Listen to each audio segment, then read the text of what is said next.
안녕하십니까. 반갑습니다. 제마입니다. 오늘 바로 들어갑시다. 오늘 할 거 제가 오랜만에 합니다. 사주첩경 3권요. 추명가 7번인데 가정부 사주, 그러니까 결혼을 시집을 6번 간 사주 예시거든요. 요거 한번 간단하게 해보도록 하겠습니다. 개유신유.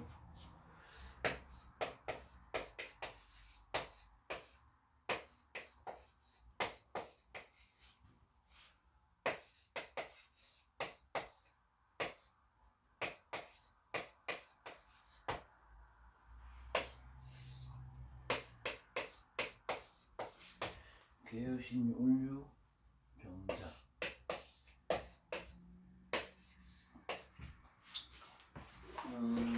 이명식이고요. 곤명입니다. 여자 여명. 자장 선생님께서는 아무래도 공성론 뭐 살 위주로 많이 보셨는데, 그래도 이렇게 여기 예시가 있는 사주가요 보기가 좋습니다. 그래서 선생님들 좀 또 그 척경하시는 분들 있으면 같이 보는 걸로 하고요. 7번 추명가인데, 자, 이 사람 이제 특징을 가정부고 결혼을 뭐 6번 했고 뭐 이런 특징이 있어요. 자, 우선 보면 6월에 태어난 을목입니다. 이렇게 보면 6월에 태어난 을목. 6월에 태어난 을목이라면 가을에 화초 뭐 이렇게 볼 수도 있겠죠. 가을에 숙살지게 화초인데, 문제는 뭐냐 하면 어찌됐든 간에 사주에서 보면 격을 먼저 보고 그 다음에 그 사주의 병이나 약, 문제가 되는 게 뭔지를 봐야 돼요. 그래야 해결책을 찾을 수 있으니까요. 6월에는 경금, 신금이 있죠. 여기 투출됐습니다. 평관격이죠, 평관격. 평관격인데 보시면 다 평관이에요. 평관, 평관, 평관. 이게 완전 관살 혼자 사주죠. 네? 관살 혼자 사주. 그러니까 이 을목은 이 신금 때문에 살 수가 없는 거죠. 계속 을신충으로 깨지고, 오로지 6월의 을목이라서 뭐가 필요하겠습니까? 가을에 아주 한기가 많은 숙살지기의 기운으로 나를 치니까 병화가 필요하죠. 병화가. 이 사람은 오로지 을목인 입장에서는 이 병화를 보고 살아가는 사람인데, 근데 이게 정화감이 병화로 다행이긴 하지만 이 병화는 지금 힘이 없어요. 꺼지는 병화는 아닌데. 그러니까 많은 금이 둘러싸여서 이 병화의 빛을 발하지는 못해. 그러니까 이것도 을목 입장에서는 이걸 그 용신으로 써서 살아갈 수는 있지만 이 병화는 힘은 없다 지금. 6월에 신금 평관격이면 평관격을 관살 혼자 평관격 이럴 때는 어떻게 해야 돼? 첫 번째로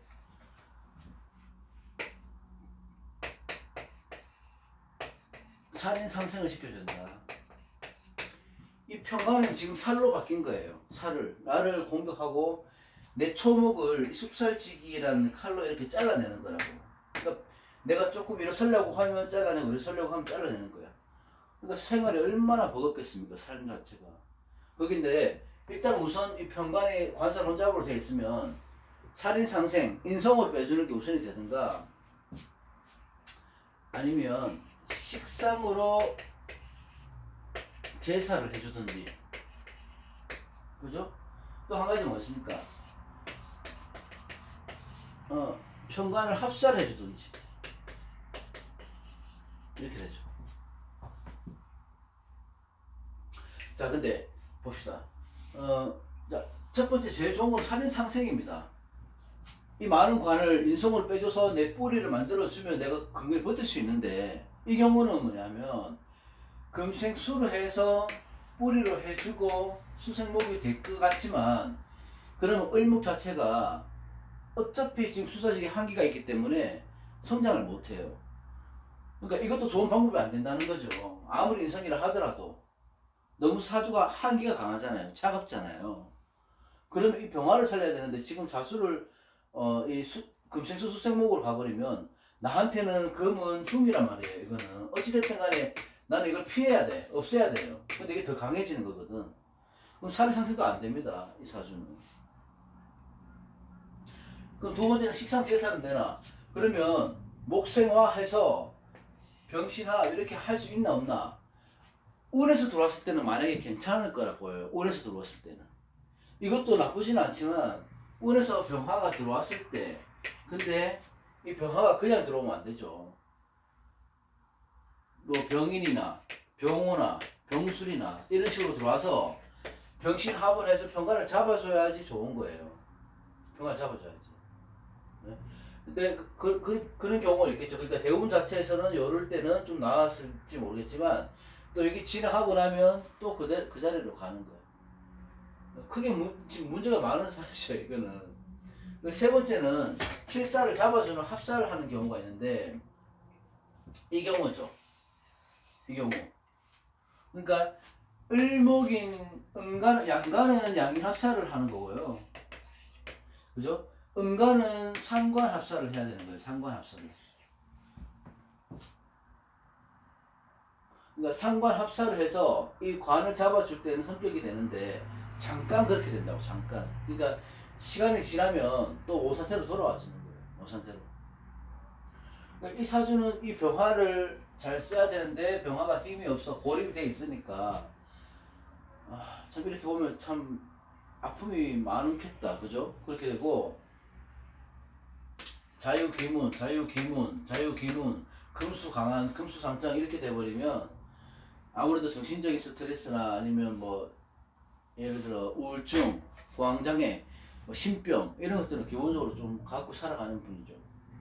네, 그렇게 보면 조금 이게 안타까운 수는 있습니다. 이렇게 보면. 사주 속경에서 책에 나온 대로 이렇게 보자면요. 제가 왜 이걸 간단하게 하면 이석영 선생님이 예시를 해서 풀어 놓은 거기 때문에 뭐 그렇게 내가 첨가할 게 없어요. 책에만 보신 대로 하면 되니까. 요 책에 있으신 분들 보시면 이 글자가 너무 작아서 제가 백년생의 지형천리 이렇게 돼 있거든요. 이거는 뭐냐면 인생 100년 생에 사람 100년을 사는데 가시밭길 천리로다. 이 사실 보니까 가시밭길 밖에 없는 거야. 이게 다 가시잖아. 금의 가시. 그러니까 이 가시밭에 피어 있는 을목 화초라서 이게 계속 잘린다고요. 살아갈 수가 없다고. 그래서 가시밭길로 표현하신 것 같고, 이성지합 뇌룡전합 이거는 뭐냐 하면 남성과 합, 즉 결혼 생활은 우레같이 만나서 벼락같이 떠난다. 자, 을목에 있어서는 관이 뭐예요? 이거잖아. 근데 이 사주는 관이 문제가 된다고요. 병이 되는 거야. 그러니까 남자가 만나면 헤어지고, 남자 만나면 헤어지고, 남자 만나면 헤어지고, 헤어지고 나면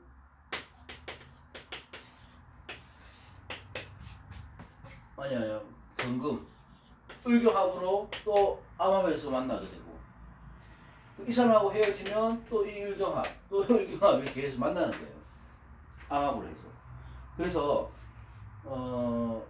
여기서 말씀하는 거는 남성과 결혼이나 결혼 생활이나 하는 거는 우레같이 만나서 벼락같이 떠난다. 금방 헤어진다는 말이죠. 어떤 사람을 만나도. 암부집, 명암부집, 기도파장 이거는 뭐냐면요. 명암으로 관사를 모았으니 몇 번이나 분단장을 올려주겠는가 이게 이 말입니다. 암명함을 한다는 얘기거든요. 장간에 있는 남자. 결혼하는 남자도 있고 장간에 있는 남자도 있어요. 그러니까 암명함을 한다 이 뜻이고 이 명함을 얘기하는 거고요. 재혼미진 남면육가 이거는 뭐냐 하면 재혼에도 아직 미진하여 6번 시집가는 건 못 면한다.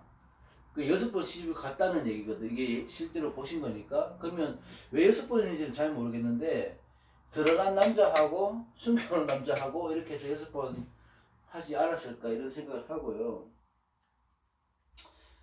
병임살지 난독자야는 병화 아들이 자수살에 앉았으니 그 사선수가 매우 나도다. 아들은 뭡니까 여기서? 여기 아들이잖아. 아들도 고립이 되어 있으니까 자수살에 앉아 있으니까 고립이 되어 있으니 아들을 낳아도 아들이 일찍 떠나거나 아니면 문제가 있거나 그렇게 된다. 이렇게 얘기하는 거고, 약득기자 객지횡액, 만약 자손을 둔다고 하면은 그 자손은 객지에서 수혜행이 있더라. 수혜행액이 있더라. 이 아이가 있다 하더라도 이 금수가 왕하니까 거기에 고립돼서 내가 피상당한다 이런 뜻인 것 같아요. 살왕무정 형제 고독. 살은 왕하고 비겁은 없어 형제는 매우 고독하도다. 전부 살이 치살이 이렇게 강한데 내 비겁이 없잖아요.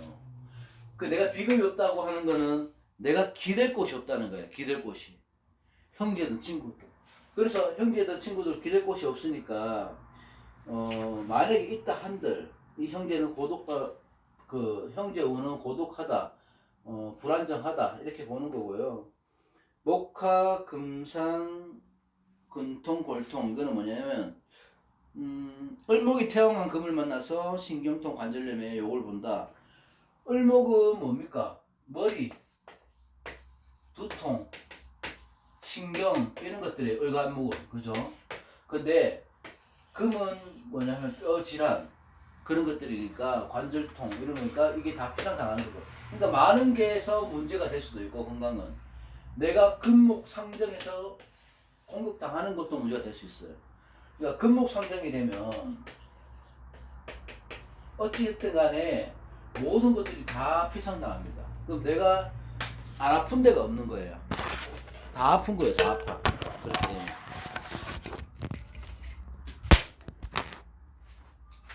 그렇게 되고, 사고 묻힌 기의 아심이라 하면, 사방 돌아보아도 의지할 곳 없으니 나의 마음에 의지하라. 그러니까 이분 같은 경우에는 어딜 가도 내가 기댈 데도 없어요. 나를 도와주는 그 누구도 없고 희망도 꺼져 있어요. 그러니까 답답한 거니까, 종교에 이렇게 되면 귀문도 가고 하니까 종교에 기이하거나 아니면 내가 수행을 통해서 내 스스로 의지를 하고 살아가거나 그럴 수밖에 없다 이렇게 말씀하시는 거예요. 이런 거 사실은 뭐 좋고 나쁨은 없지만 조금 안타깝긴 합니다. 이렇게 돼버리면 고소 자체가. 여기서 궁금하신 거 있으면 다 그 댓글 주시고요. 간단하게 오늘 해봤습니다. 가족촉경. 사주촉경 종종 하도록 하겠습니다. 오늘도 좋은 하루 되시고요. 건강하십시오. 고맙습니다.